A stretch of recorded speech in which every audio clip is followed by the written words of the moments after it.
இப்பதான் தோசை ஊத்தி கொடுத்துருந்துருக்குற. 1 மணி வரைக்கும் என்கிட்ட சாப்பாடு கேட்டாதே ஆமா. ஐயோ அம்மா, நான் அம்மான்னு கூப்பிட்டாலே சோறு தான் கேட்பேன்னு நினைச்சுவீங்களா? அதுக்கு தானடா அம்மா அம்மா அம்மான்னு கூப்பிடுவேன். எனக்காவது வந்து பாசமா அம்மான்னு கூப்பிட்டுருக்கியா? என் அப்பா அம்மான்னு கூப்பிட்டாலும் சோறு வேணும், ஐஸ்கிரீம் வேணும், டீ வேணும் தான் கூப்பிட்டு இருக்கிற.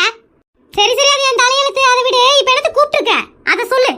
ஏமா அப்பா சொன்னாங்க தாத்தாவுக்கு அந்த காலத்துல ஏகப்பட்ட சொத்து இருந்துச்சா? நிஜமாவா? இது யார் சொன்னது? உங்க அப்பன் சொன்னாப்லையா இல்ல உங்க ஆச்சி சொன்னாங்களா?